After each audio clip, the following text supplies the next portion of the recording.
Alors, bienvenue à tous et à toutes. Voilà, c'est officiel. Le site de la développerie 2023 a ouvert. Donc, il est midi exactement, il est midi 10. Donc, le site est ouvert ici, en Pennsylvanie, de mon côté. Donc, vous pouvez voir le site Electronic Diversity Visa Program. Et on vous parle un petit peu de la développerie 2023. On vous dit que c'est maintenant ouvert. So it's now open. Et on vous dit que the entry submission period for DV 2023 is from noon GMT minus 4. Donc midi GMT moins 4 qui correspond à 16 heures GMT. October 6, 2021 to noon GMT minus 5 on November 9th, 2021. Donc, du 6 octobre 2021 à midi GMT-4 au 9 novembre 2021 à midi GMT-5. Donc, 17 heures GMT. Et donc, voilà, on vous dit que the entry form will only be available for submission during this period and this period only. Donc, on vous dit que ça sera available. Donc, l'inscription sera ouverte pendant cette période. Donc, entre le 6 octobre 2021 et le 9 novembre 2021. Donc, tous ceux qui vont jouer avant ou après, ça ne sera pas disponible. Le site sera déjà fermé. OK? Et on vous dit que entries will not be accepted through the US Postal Service. Donc, les inscriptions ne seront pas acceptées par courrier postal. Donc, tous ceux qui vont imprimer et puis remplir de façon manuelle et envoyer par la poste, vous serez disqualifiés. L'inscription se fait uniquement en ligne. Donc, voilà le site officiel dvprogramme.state.gov. OK, je répète, dvprogramme.state.gov. Vous tapez ça. Et quand vous allez taper ce site-là, OK, voilà ce qui va apparaître sur votre écran. Vous allez voir le logo ici. US Department of State, Bureau of Consular Affairs. OK. Et à droite ici, on va vous dire que c'est Electronic Diversity Visa Applicant Entry System. Donc, voilà. Et ensuite, ici, on vous parle des instructions. Donc, on vous dit, please read the DV 2023 entry instructions carefully. Donc, il faut lire les instructions, comment on dit ça? Carefully. Il faut prendre le temps de bien lire les instructions avant de participer. Entrants may be disqualified for not completing the entry form correctly or by submitting more than one entry. Ça, c'est très important. Donc, ceux qui jouent plus d'une fois seront disqualifiés. On joue absolument une seule fois. Une seule fois. Donc, si vous jouez 2 fois, 3 fois, ou si vous participez et vous demandez à quelqu'un d'autre de participer pour vous encore, ça vous disqualifie automatiquement. C'est écrit ici, hein. Automatiquement, vous serez disqualifié. Donc, on joue une seule fois. Une seule fois. Ou si vous faites des erreurs sur la fiche d'inscription, vous serez également disqualifié. Donc, prenez le temps de bien lire. C'est pour ça qu'on a dit read the instructions carefully. Il faut prendre le temps de bien lire les instructions. Donc, vous pouvez cliquer ici pour avoir accès aux instructions. OK? Donc, voilà le site travel.state.gov que je réfère tout le temps. C'est le site officiel. Donc, vous pouvez venir ici. Et puis, on vous dit également les différentes dates et tout. Et voilà les instructions. Vous allez cliquer dessus. OK? Donc, voilà. Et vous pouvez lire. Vous pouvez savoir quel pays est éligible. Quel pays n'est pas. Voilà. Quel pays n'est pas éligible. Maintenant, en fonction des pays qui ne sont pas éligibles, vous allez savoir si votre pays est éligible. Donc, si vous ne voyez pas le Ghana, vous ne voyez pas la Côte d'Ivoire, le Sénégal dans cette liste, ça veut dire que ces pays-là sont éligibles. OK? Donc, tout est écrit ici. Donc, c'est un document de 21 pages. Donc, vous pouvez prendre le temps. Prenez le temps de lire. Et puis, voilà. Donc, on repasse sur le site. Donc, on vous dit également pour les photos. Pour les photos, il y a également des instructions. Donc, vous pouvez cliquer également ici pour voir les différentes photos qui sont acceptables et celles qui ne le sont pas. Ok?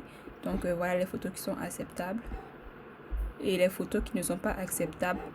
Une photo qui est sombre comme ça, une photo qui n'est pas blanche, donc qui n'a pas un fond blanc, c'est pas acceptable.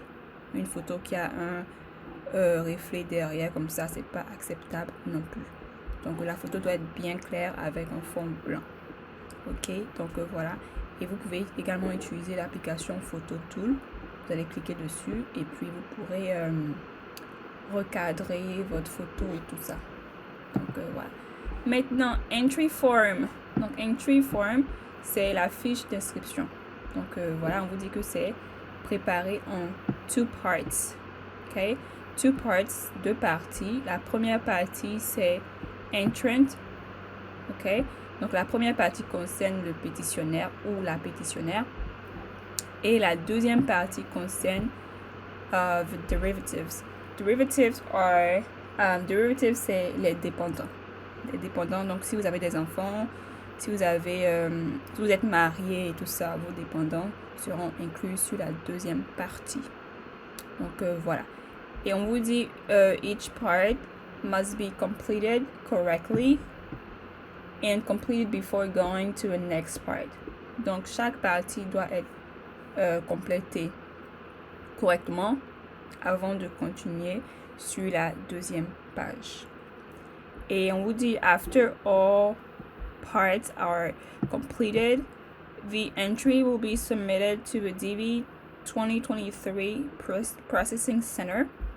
Click this link below to begin the entry process. Donc après avoir complété les deux parties, donc la première page et la deuxième page, votre fiche d'inscription sera soumise au centre qui se charge de procéder process de traiter, voilà, de traiter les différents dossiers. Ok, donc on vous dit cliquez ici pour commencer votre inscription. Ok, donc voilà.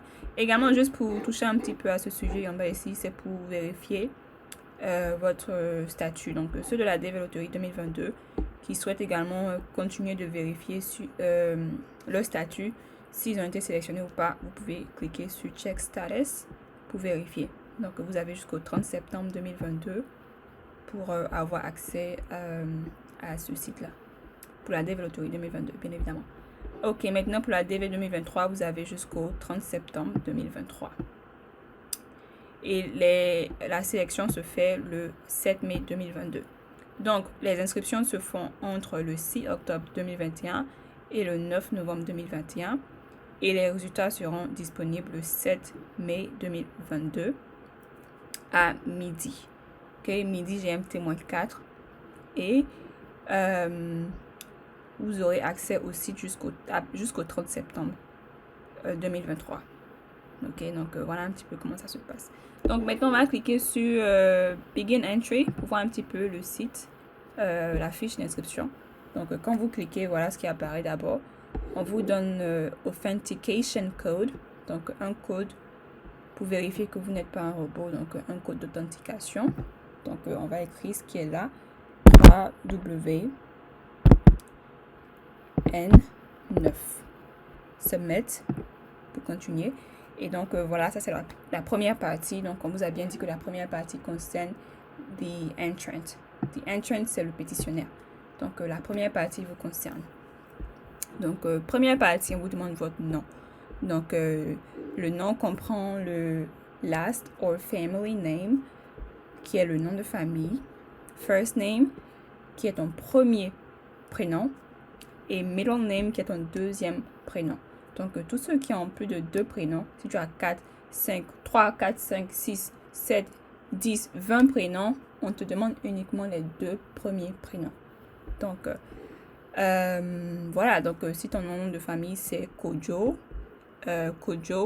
Ismaël Issouf, Kojo sera le family name, qui est le last name. Le first name sera Ismaël et le middle name sera Issouf. Et le gender, si c'est un homme, tu vas choisir male. Si c'est une femme, tu vas choisir female. OK? Et en troisième partie, on te demande ton birth date. Birth date qui est la date de naissance. Donc, la date de naissance, tu vas... comment on dit ça? Tu vas écrire le mois, ce month, day, year. Donc, le mois, le jour et l'année. Donc, c'est différent du système français qui commence par le jour, le mois et l'année. Donc, ici, c'est le mois, le jour et l'année. Donc, si tu es né le 15 septembre 1990, tu vas mettre septembre en première partie. Donc, septembre, c'est 09. Donc, tu vas mettre 09. Et le 15, tu vas mettre ça ici dans la case day. Donc, ça va faire 15. Et year, qui est 1990. Donc, tu vas écrire les 1990 ici. Ensuite, quatrième partie, on te demande city where you were born. Donc, la ville dans laquelle tu es né. Maintenant, on vous dit enter birth city only.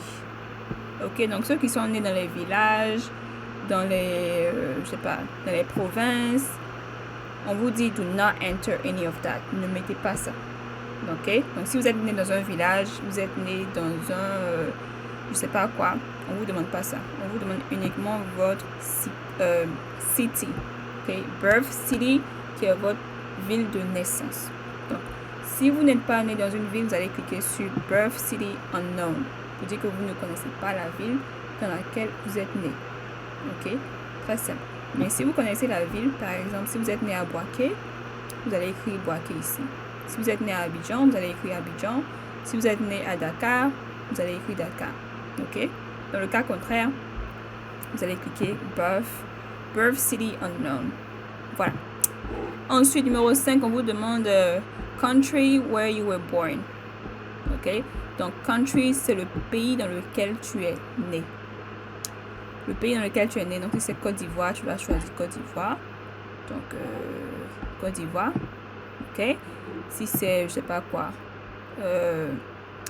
Équateur, si c'est Colombie, Congo-Brazzaville, Congo-Kinshasa, voilà, tu choisis le pays où tu es né. Ok?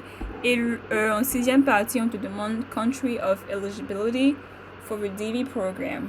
Donc, le pays d'éligibilité pour la DV-loterie. Donc, pour tous ceux qui ont regardé la vidéo que j'ai postée, vous savez déjà votre pays d'éligibilité. Ceux qui n'ont pas encore regardé la vidéo, je vous invite massivement à aller la regarder. Ok? Donc, are you claiming eligibility based on the country where you were born? On vous demande est-ce que vous réclamez l'éligibilité en fonction du pays que vous êtes né ou basé sur le pays que vous êtes né? Oui. Donc, si vous êtes né en Côte d'Ivoire, la Côte d'Ivoire est éligible. Donc, vous allez choisir oui. Dans le cas contraire, si vous êtes né, je ne sais pas où, au Nigeria. Let's see, Nigeria. Where is it? Ok, Nigeria. Ok, disons que vous êtes né au Nigeria et le Nigeria n'est pas éligible. Donc, on vous demande, are you claiming eligibility based on the country where you were born? Dans ce cas-là, vous allez choisir no, because Nigeria, parce que le Nigeria n'est pas éligible. Maintenant, if not, you must enter the country from which you are claiming eligibility. Donc, si ce n'est pas le cas, entrez le pays ou mettez le pays dans lequel vous réclamez l'éligibilité. Donc, disons, prenons le cas de quelqu'un qui est né au Nigeria, mais ses parents ne sont pas nés au Nigeria lorsque cette personne est née.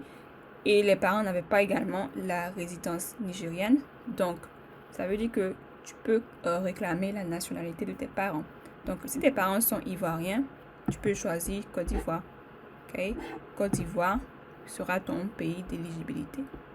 Et ça, c'est si tes parents ne sont pas nés où tu es né. Donc, si le pays n'est pas éligible et que tes parents sont nés là-bas également, tu ne pourras pas choisir ça, ce pays-là. Ok? Donc, allez regarder la vidéo, j'ai bien expliqué les conditions d'éligibilité. Ensuite, on continue avec le passeport. Le passeport, je l'ai dit plusieurs fois, je le redis, mais malgré ça, il y a des gens qui commentent encore, qui me disent, j'ai un passeport qui est expiré, j'ai pas de passeport, est-ce que je peux participer? Je vois ces commentaires-là, mais je ne réponds pas, parce que j'ai déjà expliqué ça plusieurs fois. Donc, si vous n'avez pas de passeport, vous savez quoi faire. Ok, donc on vous dit, in order to submit an entry for the diversity visa program, you must currently possess a valid, unexpired passport from your country of nationality, unless exempt. Ok, donc pour remplir la fiche d'inscription, tu dois absolument avoir un passeport qui est valide et non expiré du pays dans lequel tu es né. Ok, donc à moins que tu sois exempt, à moins que tu sois comment on dit ça en français, accepté, je sais pas. En tout cas, pour les exceptions, je vais en venir. Ok, donc la première partie, passport information. Donc on vous demande votre nom. Donc c'est pareil que la première partie en haut là.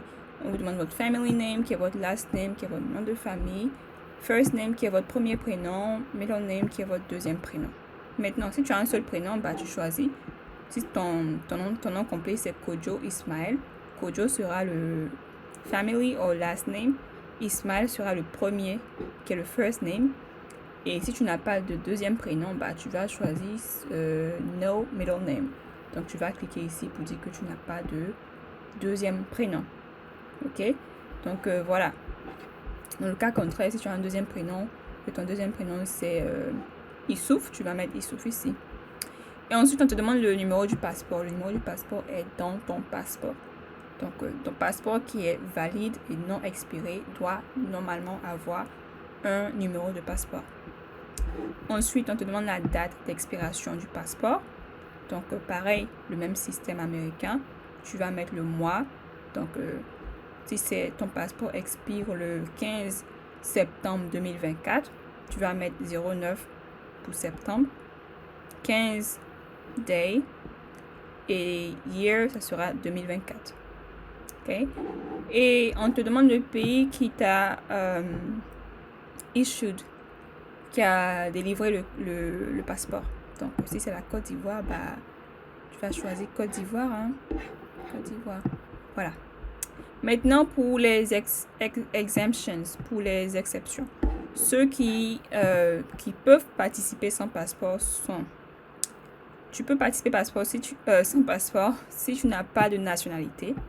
So you are stateless.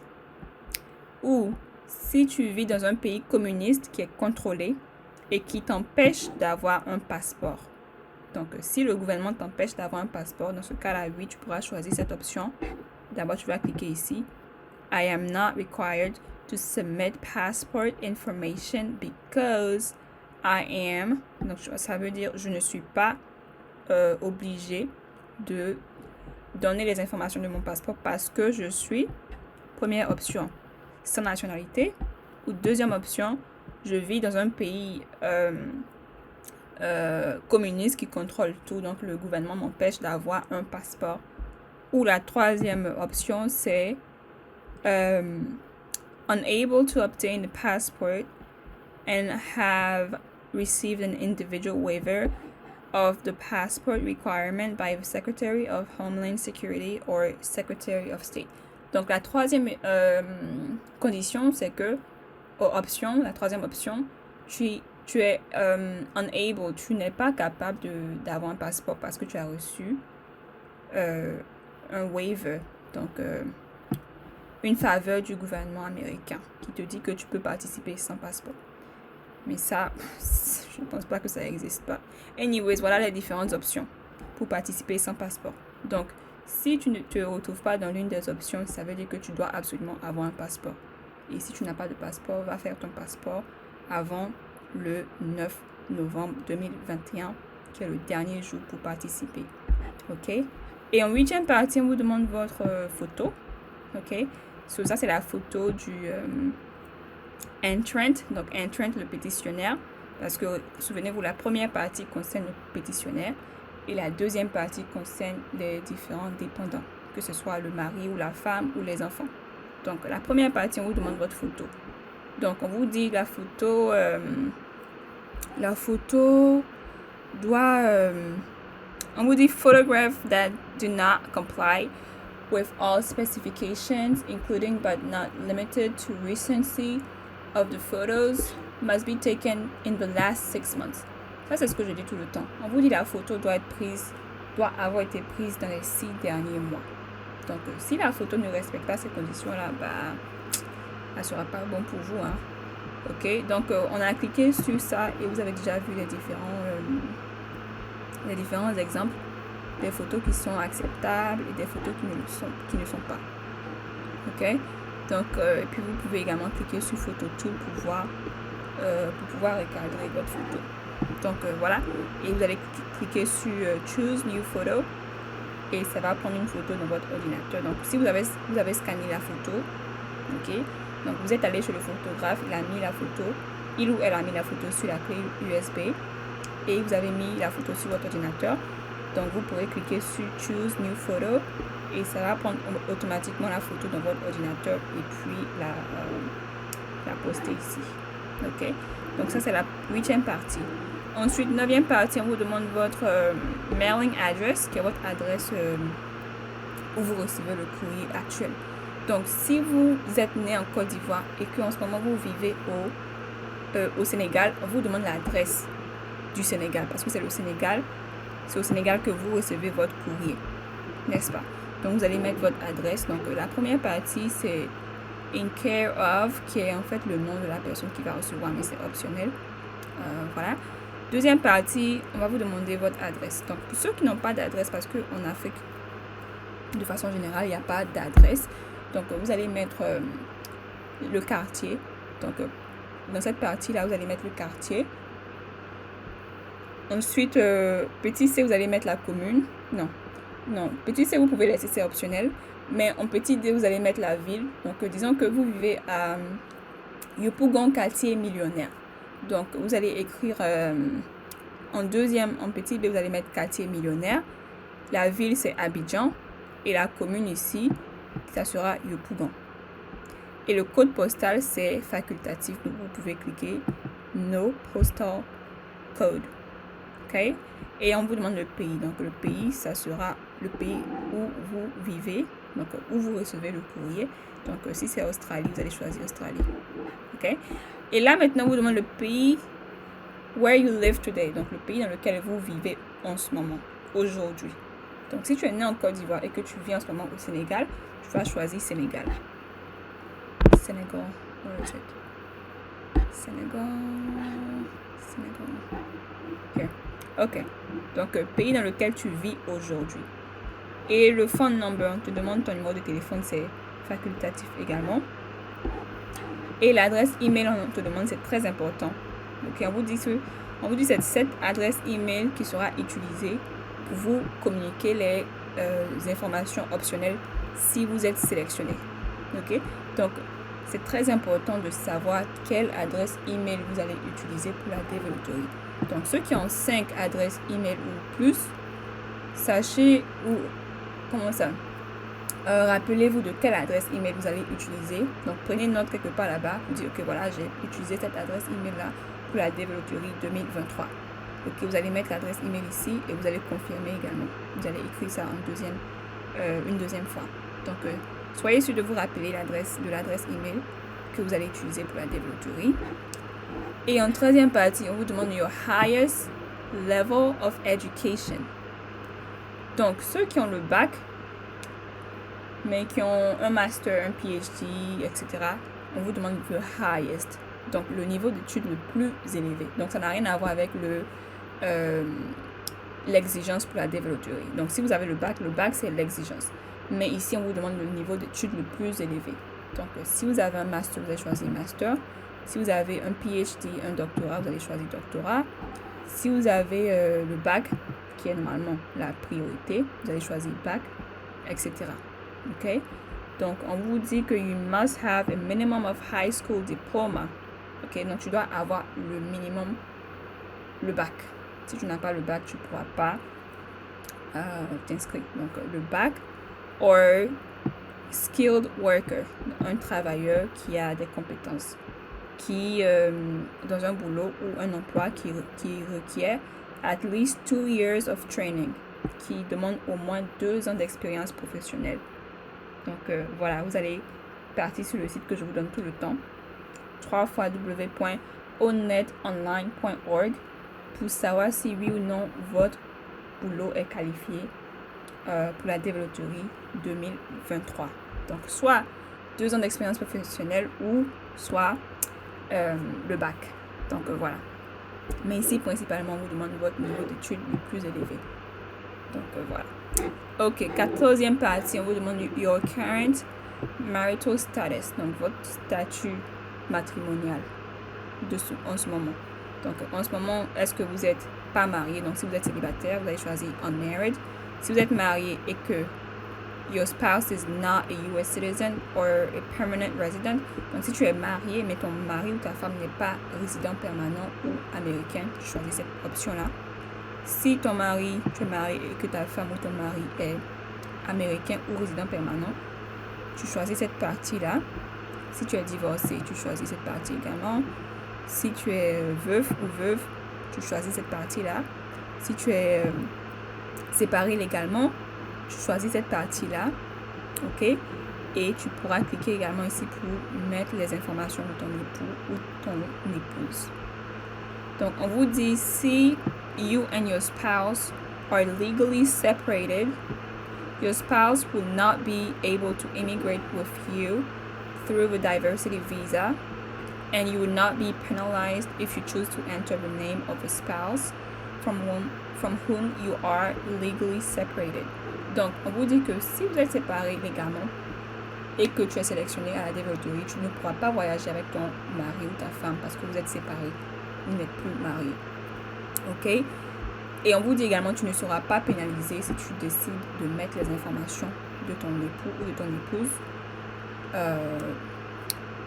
avec lequel ou laquelle vous êtes séparés légalement. Donc, voilà. Donc, tu peux choisir de mettre les informations de cette personne-là ou tu peux ne pas choisir. Donc, si tu laisses comme ça veut dire que tu ne mets pas ces informations.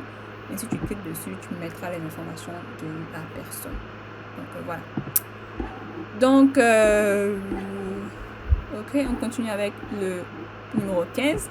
Numéro 15, number of children. Donc, le nombre d'enfants que vous avez. Donc, on vous dit, et ça, c'est ce que je dis tout le temps.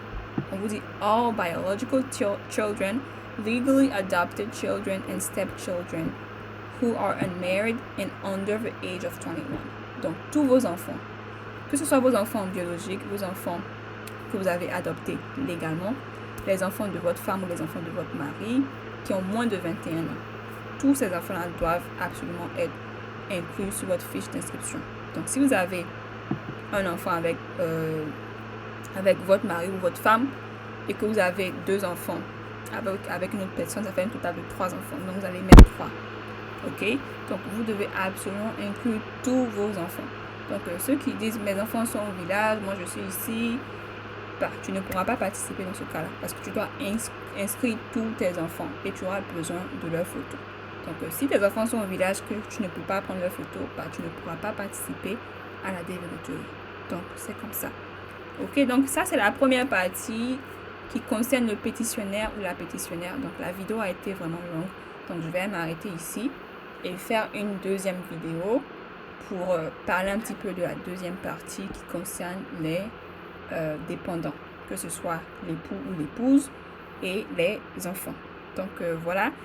N'hésitez pas à liker, commenter si vous avez encore des questions, partagez la vidéo. C'est le tutoriel de la développerie 2023. Et on se dit à la prochaine pour la deuxième partie. Bye!